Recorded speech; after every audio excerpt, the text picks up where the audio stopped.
Assalamualaikum warahmatullahi wabarakatuh. Alhamdulillahi rabbil alamin. Wabihi nasta'in ala umurid dunya waddin. Ashhadu an la ilaha illallah wahdahu la syarika lah. Wa ashhadu anna Muhammadan abduhu wa rasuluh. Allahumma salli wa sallim ala sayyidina Muhammad وعلى آله وأصحابه الكرام والتابعين والتابع التابعين لهم بإحسان إلى يوم الدين. رب اشرح لي صدري ويسر لي أمري واحلل عقدة من لساني يفقهوا قولي. رب يسر ولا تعسر رب يسر ولا تعسر يا كريم.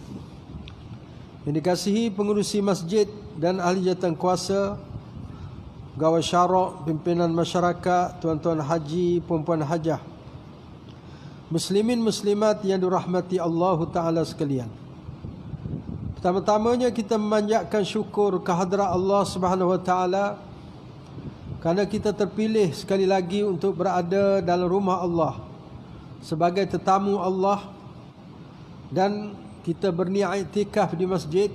InsyaAllah selagi kita mempertahankan wudud dan tidak menyakiti orang lain, maka kita akan dicatatkan pahala sedang bersolat. Apatah lagi kita berada dalam majlis ilmu. Dan pada malam ni, kerana kita berada dalam bulan Sya'ban, kita akan membicarakan secara ringkas berkaitan dengan peristiwa-peristiwa yang berlaku yang boleh dikaitkan dengan bulan Sya'ban. Kerana kita semua maklum bahawa bulan Sya'ban adalah bulan yang paling hampir dengan Ramadan. Maka para ulama kata bulan Sya'ban menjadi mulia kerana dia berdekatan dengan bulan yang mulia.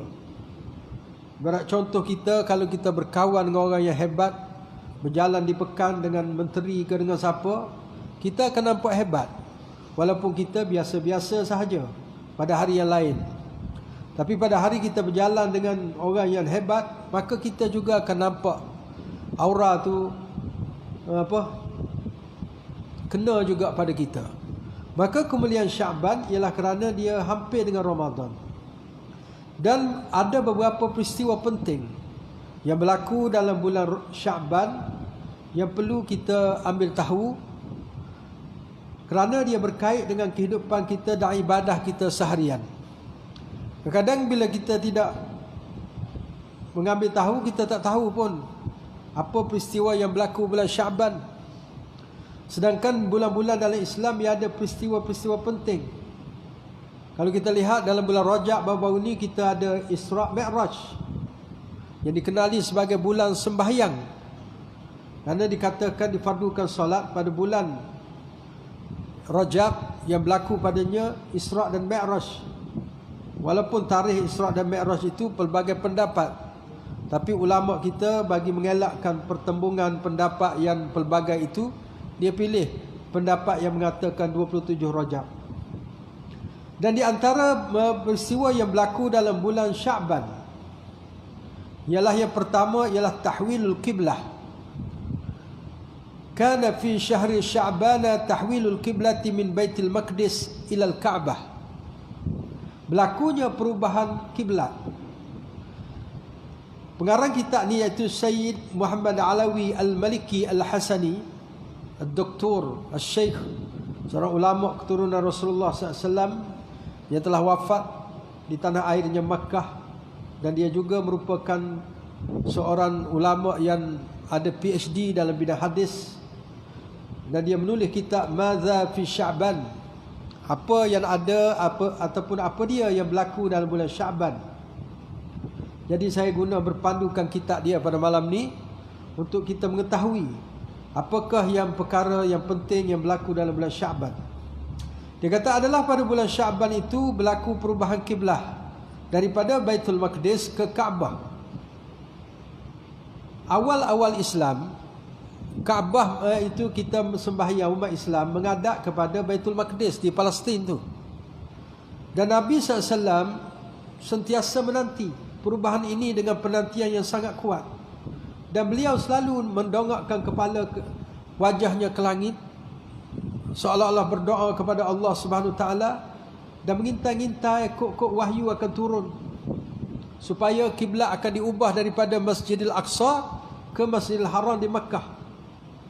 Sebab orang Yahudi pun buat menganjing. Dia kata agama Muhammad serupa je, tiru kita. Kita menghadap ke Baitul Maqdis, dia pun Baitul Maqdis. Lalu Nabi SAW pun sentiasa, ini dirakamkan oleh Allah Ta'ala dalam Al-Quran, dalam surah Al-Baqarah ayat 144. A'udzubillahi minasyaitanirrajim. Qad nara taqalluba wajhika fis sama'i faluwalliyannaka qiblatan tardaha fawalli wajhaka syatral masjidil haram wa haitsu ma kuntum fawallu wujuhakum syatrah. Sesungguhnya kami melihat engkau membolak-balikkan wajah engkau, yakni selalu mendongak ke langit. Maka kami akan sampaikan hasrat kamu itu untuk kiblat yang kau suka, iaitu Mekah. Tapi bukan sehari tuan-tuan, 18 bulan. 18 bulan umat Islam, setahun lebih lah, menghadap ke Baitul Maqdis. Dan Nabi nak sangat, Tuhan tahulah. Kok turun wahyu, tunggu lepas sehari tak turun pun. Kemudian turunlah ayat, fawalli wajhaka syatral masjidil haram, hendaklah kamu menghadap ke arah Masjidil Haram, dan hendaklah kamu apa yang kamu, maka menghadaplah kepada wajah kamu kepada Masjidil Haram tu. Turun ayat ni.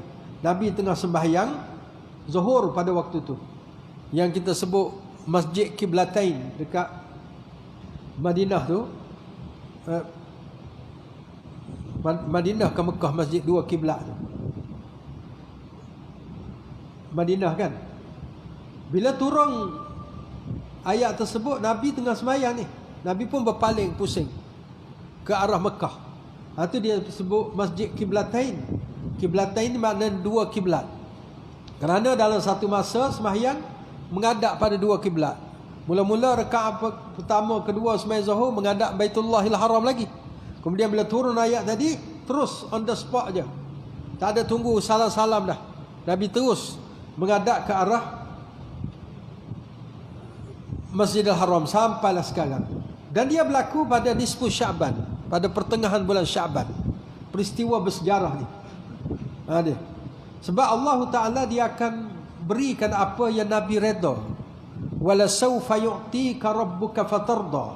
Allah akan memberi apa yang diredai oleh Nabi sallallahu alaihi wasallam. Sebab tu Aisyah kata, dia kata aku tidak melihat Tuhan engkau, melainkan dia akan berikan apa yang kau inginkan wahai Muhammad. Aisyah tahulah Nabi nak menghadap kepada Mekah ni, sebab dia rapat pada Nabi sallallahu alaihi wasallam.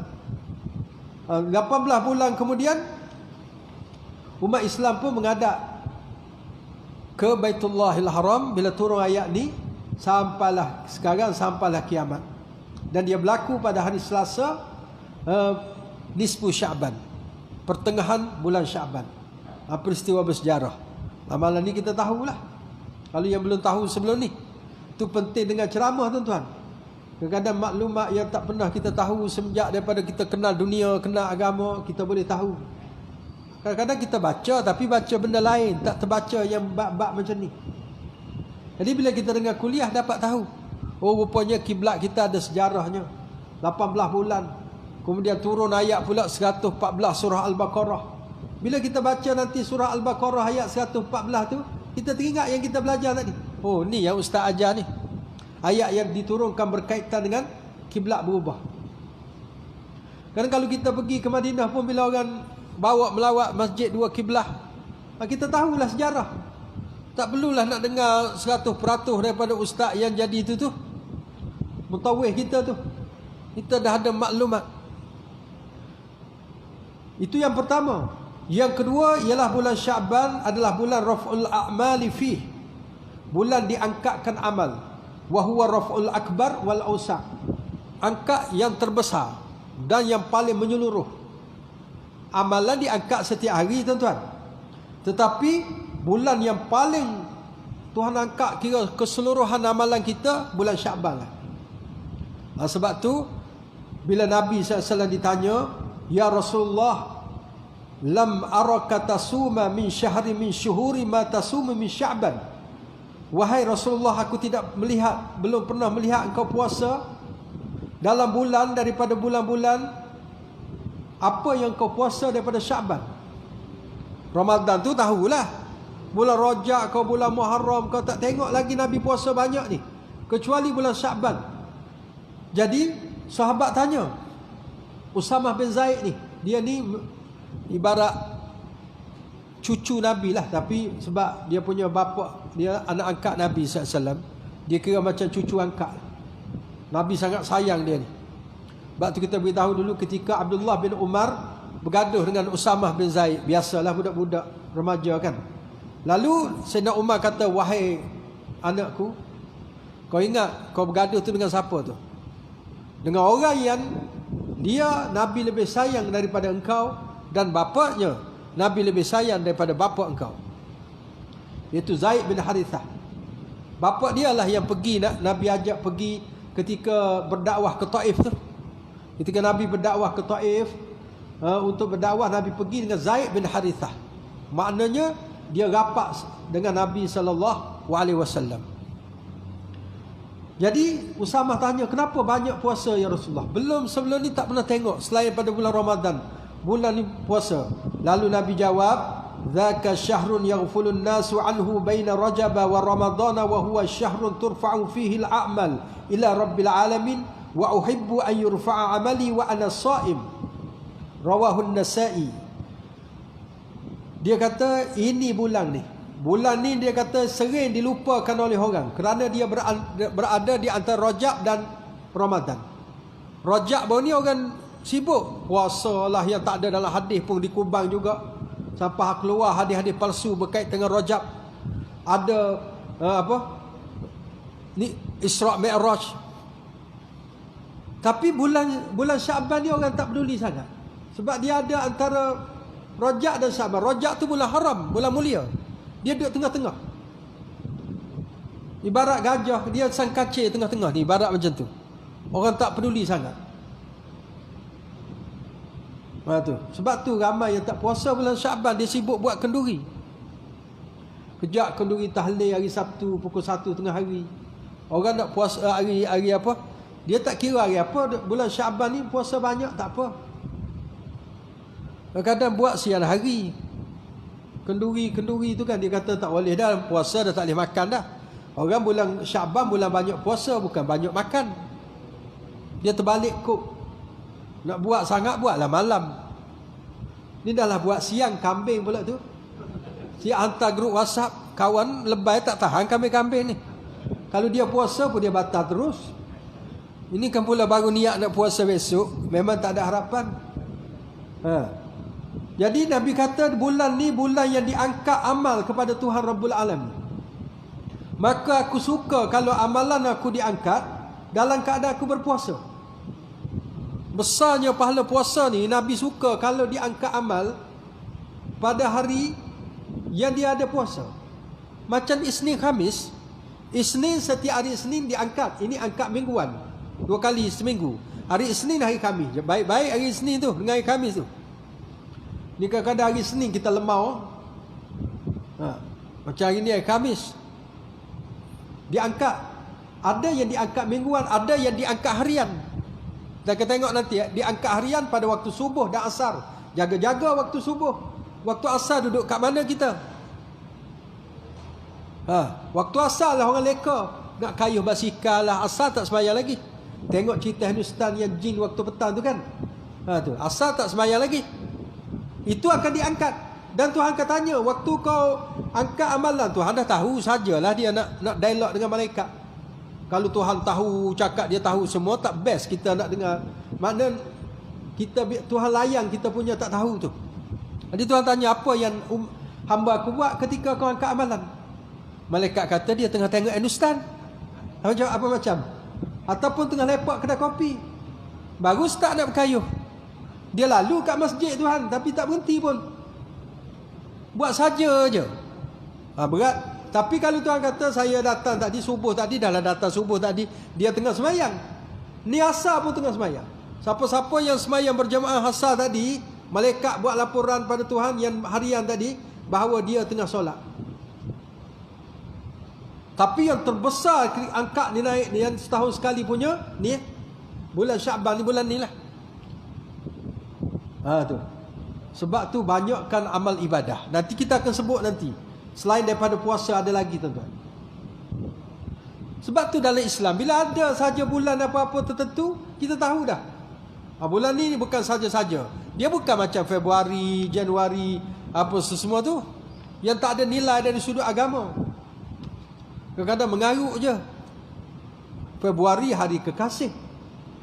Kan? Yang tua-tua pun nak buat sambut hari kekasih juga, apa hal? Jadi dia diangkat.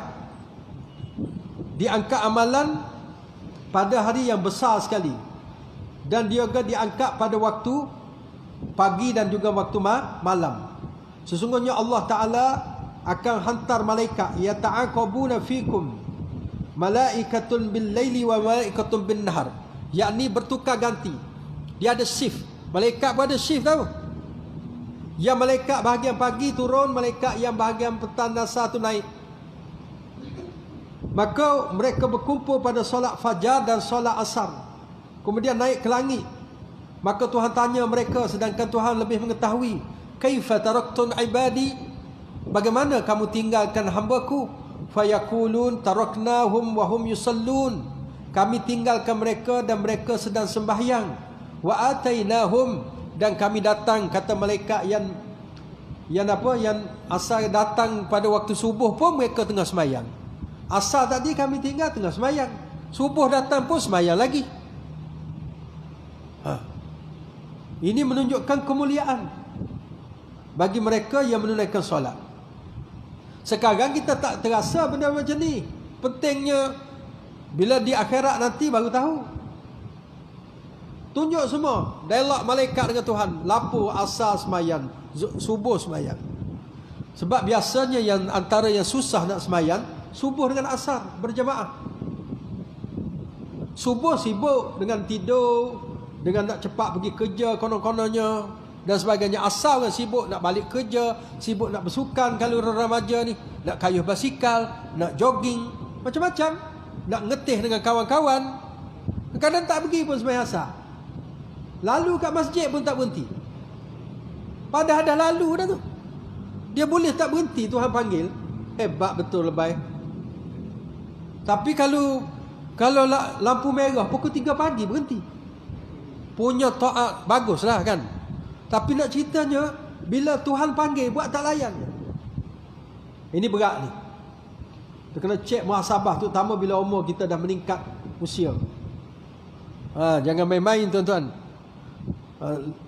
Kita punya siap pun dah tak ada kan. Dulu dia lah antaranya yang dengar kuliah. Dah tak ada. Dah menghadap Allah Subhanahu Taala. Semoga dia dikurniakan, ditempatkan bersama orang beriman. Kerana saya tengok ramai orang mensolatkan jenazah untuk dia. Kerana di antara yang disebut dalam hadis Nabi SAW, bila seseorang itu disolat jenazahkan selama seramai 40 orang yang tak ada masalah keimanan, tak ada masalah iman, 40 orang, maka Allah Ta'ala akan ampunkan dosa dia. Dia lebih 40.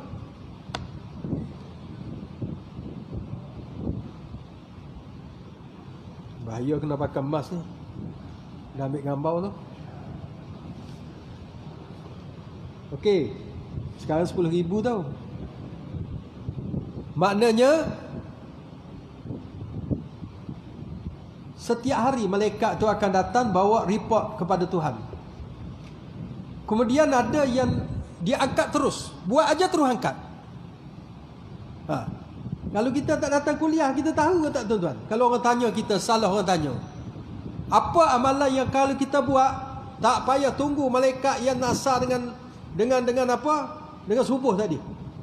Terus on the spot. Ramai yang tak tahu ni. Kalau tanya confirm tak boleh jawab. Betul, tu memang tak boleh jawab punya. Yang diangkat terus ialah sesungguhnya ada satu saat, innaha sa'atun tuftahu fiha abwabus sama. Ini disebut dalam Musnad Imam Ahmad dan Sunan At-Tirmizi. Sesungguhnya ada satu saat, satu waktu dibuka padanya pintu-pintu langit. Fa uhibbu ay yas'ada li fiha amalun salih, dan aku suka kalau diangkat padaku padanya amal soleh. Apa dia? Nabi kata arba'un qabla az-zuhri laysa fihinna at-taslim yuftahu lahunna abwabus sama'. Disebut daripada Nabi SAW bahawa 4 rakaat sebelum zuhur yang tiada padanya salam, makna direct 4 terus. Dia boleh buat dua-dua pun okey, ada hadis. Dibuka padanya pintu langit. Ni pun jarang kita buat. Tu. Rupa-rupanya yang tu direct terus. Terus tangkap buat naik je. Yang 4 rakaat tu. Sesungguhnya apabila telah gelincir matahari, dibuka pintu-pintu langit. Ini disebut dalam kitab Sunan Abu Daud dan Sunan Ibnu Majah. Sehinggalah sembahyang zuhur. Tergelincir matahari, nak pergi zuhur tu, maka aku suka diangkat bagiku saat tersebut kebaikan, yakni amal soleh. Tuan-tuan, ni kita tahu tuan-tuan, kita ambil peluang lah. Berkata Syekh Abdullah Sirajuddin rahimahullahu ta'ala, ni seorang ulama besar daripada Syria. Dia kata fayambaghi lil muslim an yahrisa kullal hirs ala salati sunnati az-zuhri qabliyah aqba az-zawal wa an yaghtanim ad-du'a fi tilka as-sa'ah fa innahu mujab lianna abwab as-sama' tuftahu fiha wa la yanbaghi lil mu'minin an yastaghilla an dhalika bid-dunya wa hutamiha al-fani wa yudayyi' ala nafsihi khairat wa da'awat wa nafahat wa barakat tanfa'uhu fil hayati wa ba'dal mamat. Dia kata hendaklah seorang Islam bersungguh-sungguh untuk melakukan solat sunat zuhur apabila gelincir matahari tadi. Solat sunat zuhur lah. Orang azan zuhur sembahyang sunat. Cuba buat seboleh-boleh, dia kata. Kalau kita selama ni kita tak ambil berat, malam ni kita start. Terutama bulan Syaban ni tuan-tuan. Dia kata sesungguhnya doa pada waktu tersebut sangat mustajab. Sebab pintu langit dibuka. Doa ni daripada bawah naik ke atas, maka dia akan naik. Pintu langit pula terbuka, terus masuk je doa kita tu. Kerana pintu-pintu langit dibuka padanya. Dan tidak patut bagi orang beriman untuk menyibukkan diri dengan perkara dunia dan perkara remeh-temeh dunia yang fana, dan mensia-siakan dirinya dalam merebut kebaikan, berdoa dan juga kurniaan-kurniaan Tuhan, keberkatan-keberkatan yang boleh memberi manfaat kepadanya pada kehidupan dan pada hari kematian dia. Tak kira nak buat apa tu tuan, berzikir ke masa tu, kalau kita sembahyang sunat dah sudah, berdoa pun dah sudah, orang belum qomat lagi, buatlah apa pun, zikir ke apa, kau nak bersedekah ke apa, benda-benda baik. Kerana masa tu pintu langit dibuka, on the spot tu tangkap terus. InsyaAllah lah.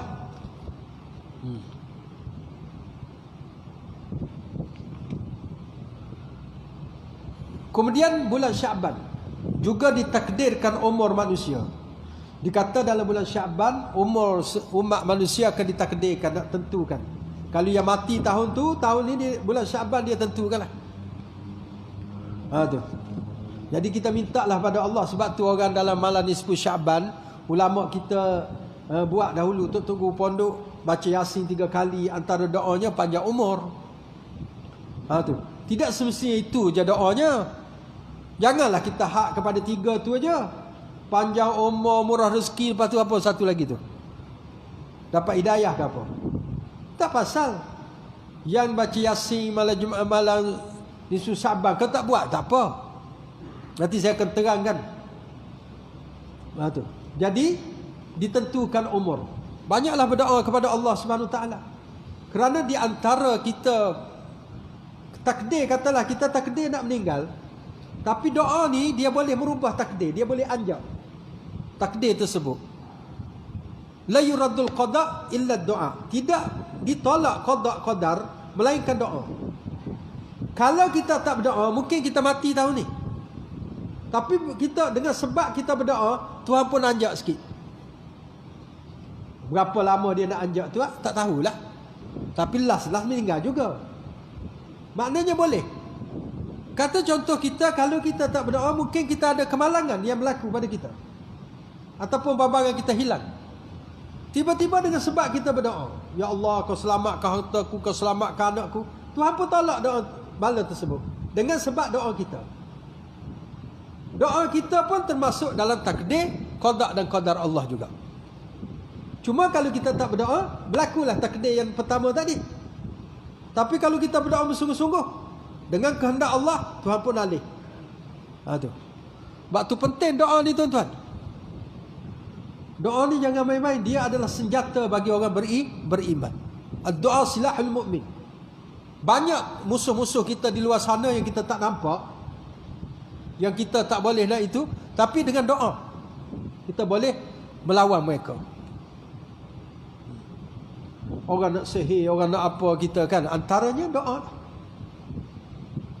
Kemudian kelebihan puasa bulan Syaban. Ni sebab tu banyakkan puasa bulan Syaban, bukan makan-makan. Ni ada orang dia kata Ramadan kita dah tak boleh makan ustaz, ni lah nak pulung, kira macam selamat tinggal ke apa. Orang suruh banyak puasa, bukan orang. Nabi SAW ditanya Nabi, ayyusawm afdalu min ba'da Ramadan, puasa apa yang lebih afdal selepas Ramadan? Nabi kata Sya'ban li ta'zimi Ramadan. Bulan Sya'ban lah, bagi membesarkan Ramadan. Kerana bulan Ramadan bulan puasa, Sya'ban ni kembar dengan Ramadan ni. Maka bagi nak mengagungkan Ramadan bulan puasa, Sya'ban pun puasa juga. Tu. Kemudian Nabi tanya, fa ayyu sadaqah afdal? Sedekah apa yang paling afdal? Nabi kata sadaqatun fi Ramadan, rawahu Tirmizi. Sedekah dalam bulan Ramadan. Kita nak bersedekah hari raya, Ramadan lah. Nak beri ke cucu apa semua tu dekat-dekat nak raya, janji bulan Ramadan lagi, itu lebih afdal, bukan hari raya. Awal-awal sikit beli duit raya, ataupun kalau hari raya tu sikit je, Ramadan tu banyak. Sebab tu berlumba-lumba orang nak bersedekah bulan Ramadan kan. Kita tengok anak yatim tu dekat Jasir tu, tak menang tangan, kena tolak, tepis. Kejap orang ni panggil berbuka, kejap orang ni panggil, siapa tak boleh. Masa penuh. Orang sehari berbuka sekali je, siapa 2-3 orang nak itu. Besok orang lain pula dah penuh pula. Tak percaya tanya Tuan Haji Isa, memang siapa kena bersahur, tak apalah, tak boleh berbuka pun bersahur jadilah. Berlumba-lumba. Mungkin dia dengar hadis ni kot. Ramadan tu tunggu infak banyak Ramadan lah. Sya'ban pun boleh, tapi Ramadan lagi besar. Kemudian Rasulullah SAW bila dia berpuasa, seolah-olah tidak berbuka, dan bila dia berbuka seolah tidak berpuasa. Dan kata Aisyah radhiyallahu anha, wa ma ra'aitu Rasulullah sallallahu alaihi wasallam istakmala siyama syahri qat illa Ramadan. Tidak aku melihat Rasulullah SAW menyempurnakan puasa sebulan kecuali bulan Ramadan. Wa ma ra'aituhu fi syahri aksar siyaman minhu fi Sya'ban. Dan tidak aku melihatnya pada sepanjang bulan itu lebih banyak berpuasa daripada bulan Sya'ban. Ada hadis yang kata Nabi puasa penuh bulan Sya'ban. Ada kata tak penuh, tapi hampir-hampir penuh sebulan. Syekh Mullah Ali Al-Qari, ulama daripada India yang terkenal, yang hebat tu, yang saya beritahu kadang-kadang dia menulis kitab tebal dalam beberapa hari, kitab kecil dalam beberapa jam sahaja. Hebat. Mullah Ali Al-Qari, ulama keturunan Rasulullah SAW, yang menjadi salah seorang raja lah di India dulu. Kan India tu ada banyak stan-stan dia punya itu kan. Dia ada raja kawasan tersebut lah pada masa sebelum British datang. Kemudian British runtuhkan semua sistem beraja di sana. Jadi Mullah Ali Al-Qari ni keturunan bangsawan, keturunan Nabi SAW. Dia kata macam ni, nak keluar, setengah orang kata sebulan, yang kata banyak, macam mana nak keluar daripada khilaf ni. Dia kata sebenarnya Nabi puasa tidak penuh, tapi banyak sangat. Sehingga kalau orang tengok macam Nabi tak berbuka bulan Syaban. Jumpa hari ni puasa, besok puasa. Mungkin ada dia tak jumpa sehari dua, tapi waktu tu Nabi tak puasa lah. Tapi kerana kerap Nabi puasa sampai orang kata sebulan Nabi puasa bulan Syaban. Macam mana, ada harapan tak? Hari ni puasa dah kan? Dapat macam puasa semua ni. Hari Senin ni ada lagi, jangan bimbang. Kalau nak puasa besok pun boleh. Terus dengan hari Sabtu terus. Bulan Syaban ni tak ada hal. Sebab kalau ikut puasa sunatnya, kalau kita hari Jumaat makruh puasa. Kecuali kita kembarkan dengan hari sebelum atau selepas. Kalau nak puasa Jumaat, kembarkan dengan Sabtu atau dengan Khamis. Puasa Sabtu makruh, kecuali dikembarkan dengan sebelum macam Jumaat juga. Sebab dia hari kebesaran orang Yahudi. Kembarkan dengan Ahad ataupun dengan Jumaat. Macam juga Ahad, hari kebesaran orang Kristian, makruh puasa. Tapi kalau nak puasa, kembarkan dengan Isnin atau dengan Sabtu. Tapi kita kadang-kadang tak boleh tahan bab-bab puasa kalau bukan bulan Ramadan. Lalu balik masjid tengok kedai roti canai.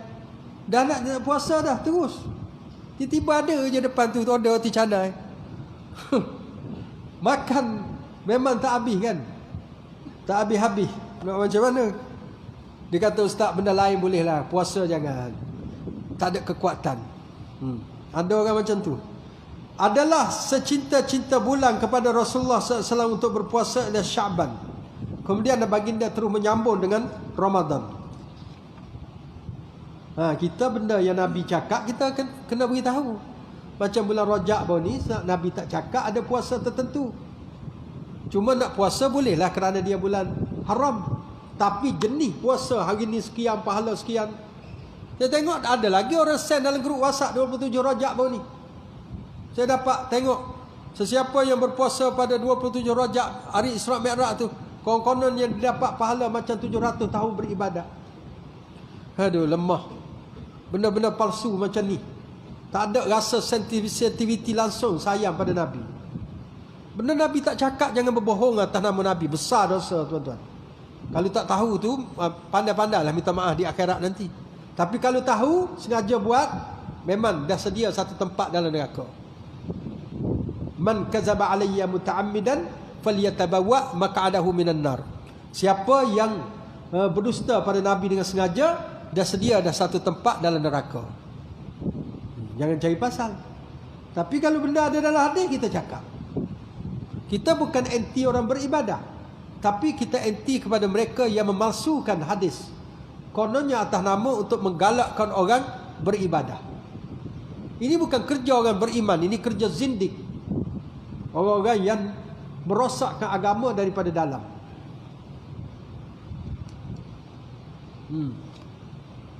Okey, sekarang kita tengok lagi kelebihan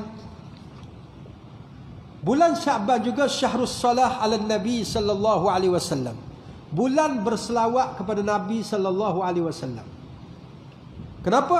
Kata ulama bahawa sesungguhnya ayat yang selalu kita dengar khatib baca tu, innallaha wa malaikatahu yusalluna 'alan nabi ya ayyuhalladzina amanu sallu 'alaihi wa sallimu taslima. Ayat ni berkaitan dengan suruh selawat. Sesungguhnya Allah dan para malaikat yusalluna 'alan nabi, sentiasa berselawat kepada Nabi. Allah cara dia tak sama dengan malaikat. Sebab dia Tuhan. Laisa kamitslihi syai', tidak serupa dengan segala sesuatu. Malaikat cara dia berselawat, yang ni minta berdoa pada Nabi. Adapun Allah memberikan rahmat sebab dia Tuhan. Itu cara selawat dia. Setelah Allah beritahu dia sendiri selawat, malaikat juga berselawat, baru Tuhan perintahkan orang beriman, wahai orang-orang beriman, selawatlah kepada Nabi dan ucaplah salam. Sebab tu kata Imam Nawawi, selawat yang sempurna ada salam. Sallallahu tu selawat, alaihi wasallim, sallallahu alaihi wasallam, itu wasallam tu selawat. Nah tu, bila kita sallallahu ada, wasallam ada, sempurnalah kita selawat dan salam kita. Kata Hafiz Ibn Hajar Al-Asqalani bahawa bulan tersebut adalah diturunkan ayat tadi.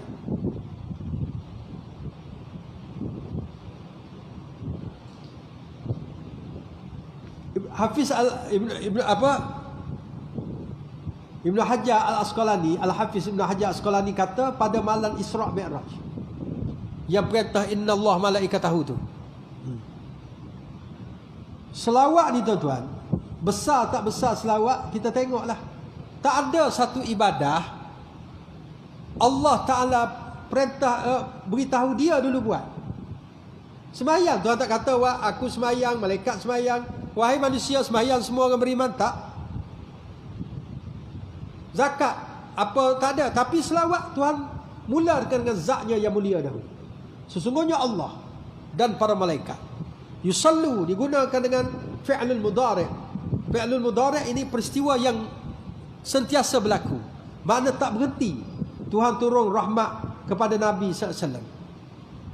Sebab tu kita berselawat pada Nabi bukan kita nak upgradekan darjat Nabi. Allah sendiri dah turun rahmat. Kita tak selawat pun tak ada benda dah Rasulullah. Dia dah dapat rahmat daripada Allah. Malaikat duk selawat pada kita. Apa hal kalau kita tak selawat pada dia? Bukan kita nak tolong dia di akhirat dengan selawat tersebut. Sebab tu kata Izz bin Abdussalam yang bergelar Sultanul Ulama. Pada zamannya Izz bin Abdussalam bergelar Sultanul Ulama. Sultan ataupun raja ataupun ketua kepada segala ulama. Bukan jalan-jalan ni. Apa dia kata? Laisat as-salah ala Rasulillah sallallahu alaihi wasallam syafa'ah minnalah. Dia kata bukan selawat pada Nabi tu kerana kita nak syafaat daripada kita untuk Nabi. Fa inna mithlana la yashfa'u li mithlih. Kerana yang seperti kita ni tak boleh beri syafaat pada Nabi. Akan tetapi Allah Subhanahu Wa Taala memerintahkan kita bagi kita mengenang jasa Nabi dan perbuatan baik Nabi ke atas kita. Macam-macam Nabi buat baik pada kita. Tinggalkan ajaran tu, ajaran ni, berdakwah apa semua untuk bawa Islam. Sehingga kan anak-anak murid Nabi, sahabat, ulama yang dapat ilmu pada Nabi, sampai kita pada hari sekarang terhutang budi sangat-sangat pada Nabi. Kita datang masjid, kita tak pergi sembahyang kerana Nabi. Maka selawat pada Nabi itu sebagai ucap terima kasih. Bukan nak upgradekan darjat Nabi. Bukan taraf kita, level kita untuk tingkatkan darjat. Dan akhirnya selawat tu balik pada kita semula. Tu, hari ni berapa tuan-tuan selawat? Jangan jawab dalam hati sudah. Walaupun soalan live, jawab dalam hati. Berapa hari ni selawat? 10? 20? Ada yang kata dalam semayang je Ustaz. Tu beratlah tu. Kena ada tuan-tuan masa untuk kita selawat. Disiplinkan diri kita. Setiap hari. Pegang buah tasbih ke apa ke tak kisahlah. Janji okey, aku 100. By hood 100 mesti cukup. Tak, contoh ni, terpulang masing-masing lah. Kalau tak boleh siang, malam aku akan cover. Ini penting. Kerana kita selalu dengar, siapa yang selawat pada Nabi sekali, Allah selawat padanya, yakni beri rahmat padanya 10. Kalau selawat 20. Kalau selawat 100, 1000. Kalau selawat 1000, 10,000. Rahmat Allah 10,000 tuan-tuan. Kita tak nampak rahmat Allah. Kalau Tuhan tunjuk rahmat tu macam duit 10,000, Masya Allah, baru kita tahu nilai. Barulah pakak berselawat belaka kan. Tetapi pahala rahmat itu duit akhirat. Sebab kita lebih tahu di akhirat kerajaannya bertukar. Tak ada lagi kerajaan Malaysia, kerajaan mereka. Dolar tak pakai, ringgit tak pakai, rupiah tak pakai. Maliki Yaumiddin, yang menjadi raja yang menguasai hari kiamat Allah. Maka sistem untuk nak jual beli masa tu ibarat macam tu lah. Dia guna pahala belaka. Antaranya pahala selawat. Besar pahala selawat ni. Orang tanya Nabi, Ubay bin Ka'ab radhiyallahu, ya Rasulullah, sesungguhnya aku memperbanyakkan selawat ke atas engkau. Fakam aj'alu laka min salati? Berapa banyak aku nak jadikan selawatku itu? Aku nak perbanyakkan selawat Nabi, aku nak tanya kau ni, berapa banyak aku nak selawat? Nabi kata, masyikta, terpulang. Ini tengok Nabi tak nak menyusahkan. Kalau Nabi beritahu kepada Ubay bin Ka'ab, kau selawatlah 10,000. Ubay bin Ka'ab boleh follow je. Tapi kita ni lebay-lebay kampung ni, takut tak boleh. Jadi Nabi tak nak menyusahkan. Nabi kata, masyikta, terpulang. Bila terpulang, kita pun bolehlah ambil yang kita, kemampuan kita. Itu cara Nabi. Walaupun Ubay bin Ka'ab tanya, tetapi Nabi tahu bahawa apa yang dicangkak ni akan sampai zaman berzaman melalui hadis-hadis yang disampaikan oleh ulama. Sebab tu Nabi beri jawapan yang tidak menyusahkan, mengikut kadar kemampuan. Masyikta. Dia kata ar-rubu', kata Ubay bin Ka'ab, bagaimana kalau 1/4? Daripada zikir aku hari-hari ambil 1/4. Katalah 400 ambil 100. Nabi kata masyikta, terpulang. Tak ada hal. Wa in zitta fa huwa khairul laka. Tapi kalau kamu tambah daripada 1/4 tu, lagi bagus. Nabi kata, kalau macam tu dia kata an-nisfu, separuh. Kalau aku berzikir 10,000, 5,000 untuk selawat. Dia kata wa in zitta fa huwa khairul lak. Kalau kamu tambah, lagi bagus. Tambah sikit lagi, separuh, jadi 60%, lagi bagus. Dia kata kalau macam tu, aj'alu laka salati kullaha. Aku jadikan semua selawat. Macam mana tu? Semua selawat. Kata Nabi, iza tukfa hammaka wa yu'falaka zambuk. Izan, kalau kamu buat begitu, dia akan cover dan akan menutup segala kesedihan engkau dan akan mengampunkan segala dosa engkau. Ni tuan-tuan, orang yang sedih, kematian keluarga, kehilangan benda-benda yang dia sayang, antara pengubatnya ialah selawat. Selawat. Banyakkan selawat. Kita dalam hidup ni tuan-tuan tidak ada gembira saja. Ada waktu-waktu nanti kita akan ditimpa duka cita.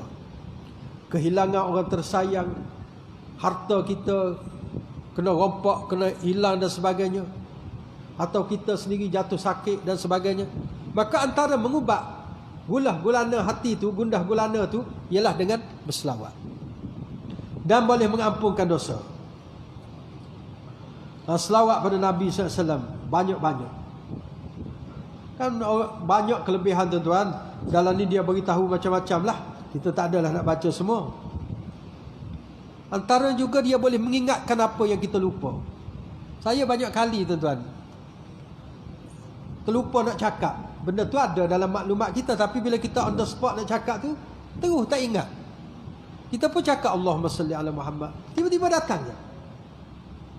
Pernah dalam ceramah kan nak cakap, benda tu kita ingat tadi, tiba-tiba bila nak cakap tu blank. Terus kita selawat 2-3 kali, dia sampai masuk. Ni patut cikgu beritahu pada pelajar sekolah. Bila dia dah baca, kalau dia tak baca, berselawatlah sampai pagi pun. Bacanya tidak kan. Nak azankan dulu. Azan dulu, kita sambung kejap lagi. Jangan pergi ke mana-mana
La ilaha illallah sallallahu alaihi wasallam.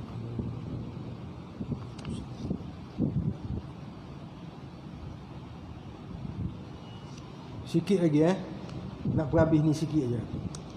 Kelebihan selawat. Antara kelebihan selawat ialah disebut dalam hadis bahawa perbanyakkan kamu berselawat ke atasku pada hari Jumaat. Kerana Jibril telah mendatangiku dan dia berkata tidak ada di atas muka bumi daripada seorang Muslim. Esoklah hari Jumaat besok. Malam ni dah boleh start dah. Berselawat ke atasku sekali melainkan berselawat aku dan para malaikat kepadanya 10 kali. Dalam hadis lain sebut ada malaikat bawa dulang daripada cahaya akan kutip selawat-selawat pada hari Jumaat. Kemudian bawa kepada Nabi SAW. Itu. Banyakkan berselawat. Dan kelebihannya lagi, sesiapa berselawat pada Nabi SAW, rafa'ahu biha asyra darajat, akan diangkat kepadanya 10 darjat, pangkatnya 10. Dan wa kataba lahu biha asyra hasanat, akan ditulis baginya dengannya 10 kebaikan. Wa maha anhu asyra sayyiat, dan dipadamkan daripadanya 10 kejahatan. Tu. Kalau siapa yang berselawat 10 kali je. Tu. Allah angkat darjat 10 darjat. Allah berikan 10 kebajikan dan juga hapuskan 10 kejahatan. Kemudian disebut yang terakhirnya, dia banyak sangat kita ambil yang penting-penting. Anna Nabi sallallahu alaihi wasallam qala awlan nasi bi yaumal qiyamah aktsaruhum alayya salatan. Ini hadis daripada Sunan At-Tirmizi. Manusia yang paling utama, yakni paling dekat dengan Nabi pada hari kiamat nanti, iaitu yang banyak berselawat kepada Nabi sallallahu alaihi wasallam. Ulama ketika membahaskan hadis ni, dia kata yang paling banyak berselawat pada Nabi ialah ulama hadis. Tak boleh lawan dia, tuan-tuan. Sebab setiap kali mereka tulis hadis, pasti mereka tulis selawat. Dan mereka tulis selawat dengan mulut sekali. Dan ketika mereka membacakan hadis, meriwayatkan hadis, mereka juga berselawat pada Nabi SAW. Itu yang bahagian penulisannya. Dan penulisan mereka kekal sampai kini. Apa yang Al-Bukhari tulis, yang Muslim tulis, selawat pada Nabi dalam kitab-kitabnya, disalin oleh anak muridnya sampai kepada kita pada hari ini. Sebab tu yang paling dekat. Sebab tu Imam Ahmad bin Hanbal kata, kalaulah ulama hadis bukan wali Allah, aku tidak tahu siapa lagi wali Allah. Sebab tu apa-apa tengok ulama hadis dulu, tuan-tuan. Ulama hadis, termasuklah Imam Bukhari, Imam Muslim, Imam Syafi'i sendiri, tu Nasirus Sunnah, ulama-ulama yang pakar dalam hadis apa semua ni. Mereka ikut jejak Nabi SAW. Jangan buat pelik-pelik. Kadang-kadang saya dengar ada setengah pelik-pelik lah. Ni cerita Isra Mi'raj lah, saya cerita. Ada seorang ustaz saya dengar, ramai dia punya followers, dia punya tu. Sebab dia kononnya ada madrasah, ada apa dalam YouTube lah ni. 60,000 dia punya penceramah, dia punya follower dia. Dia kata apa? Waktu Nabi naik ke langit tu, Nabi jumpa dengan Jibril. Jibril tunjuk rupa parah dia sebenar. Satu hari Nabi pensang. Mana ada hadis Nabi pensang tengok rupa Jibril? Lepas tu dia kata dia tengok, dia tanya Jibril, Nabi tanya Jibril, wahai Jibril, umur kamu berapa? Malah Isra Mi'raj siap lagi sembang tanya umur Jibril. Agak-agak lah. Tak ada pun, tuan-tuan. Tapi jenis pengelipur lara punya. Main rembak je nak suruh orang suka dengar. Umur kamu Jibril berapa? Jibril kata, aku pun tak tahu. Dia cakap lah ni, aku pun tak tahulah. Tapi beginilah dia kata, ada satu bintang di langit. Bintang tu akan muncul setiap 70,000 sekali.